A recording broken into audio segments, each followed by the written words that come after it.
Hi everyone, and welcome back to the GuideWell Insights Lounge. We're here on location at the Oliver Wyman Health Innovation Summit. My name is Kate Warnock, and we have our next guest, Dr. Gaurov Dayal. Welcome. Thank you, Kate. We're happy to have you. So Gaurav, you are the Chief of Strategy and Growth for ChenMed. That's correct. All right, we've got some great questions for you. Let's jump right in here. So, all right, so Gaurav, tell us a bit more about the ChenMed model and how it proves the value of value-based care. So ChenMed's been around for about 30 years, and our mission is basically to provide VIP level care for our patients, our senior populations, so they can get exceptional health outcomes. We do this by very intense management of our patients, looking out for their social determinants of care, managing them very closely, making sure they're healthy, and seeing them very frequently. What differentiates us is how often we see our patients. We see them about 12 to 14 times a year. Wow. For about 138 minutes on average. What's the average number of visits? 9 minutes and 1 to 2 visits. Wow. Right. So we provide value by really making sure that our seniors are exceptionally healthy. They're outside of the hospital, enjoying their homes, their grandkids, their pets, their significant others, and they're staying healthy and living the fullest life that they can. Right, and that's really what value-based care is about, isn't it? That's what it should be about. Right, that's what it should be. Yes. All right.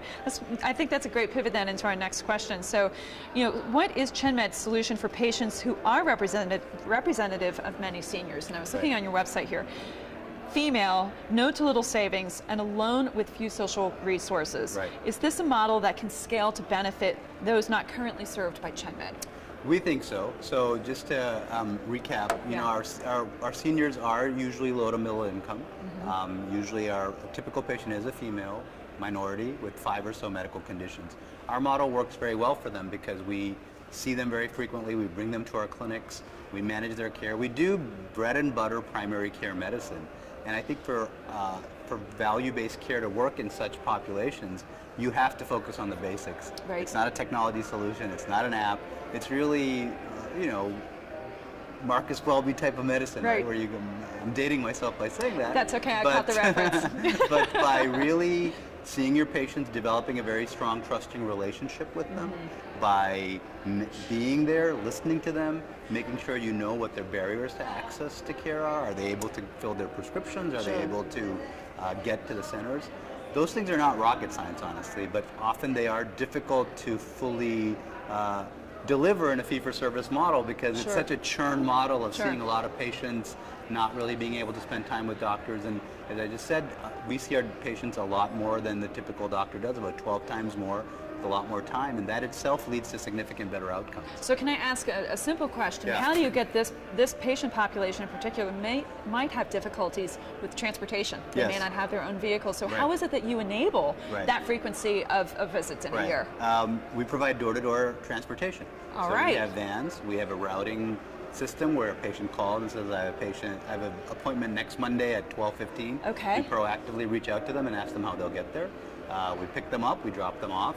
Now obviously and we also put our centers in locations that are easy to access, either through walking, through public transport, or even through car.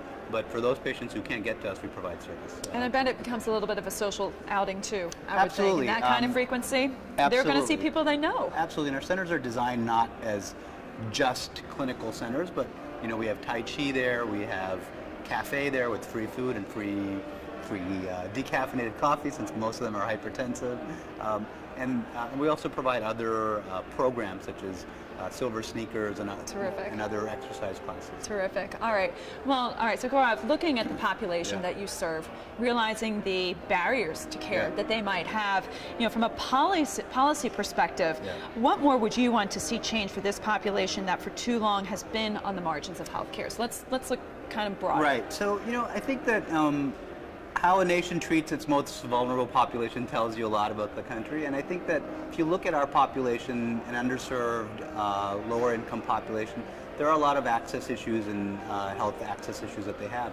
I think that from a policy perspective, we really have to look at both payment models as well as addressing societal determinants of care that can help these people get healthier and get better access to care.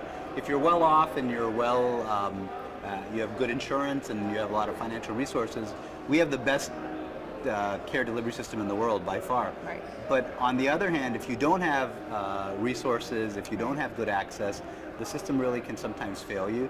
So I think as a society we have to look at programs that really benefit the most vulnerable people in our population.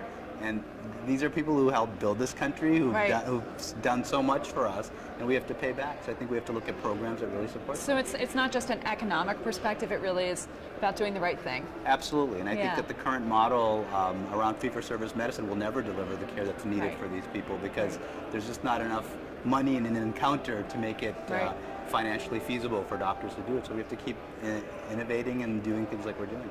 Well, I know that your CEO is going to be contributing. No, actually you are. You're going to be the speaker. That's right. So Gaurav, you're going to be on a panel here at the summit, and I know that you're going to contribute just so much great information and really drive some good conversations. So, well, thank you for spending your time here with us in the Insights Lounge. Thank you.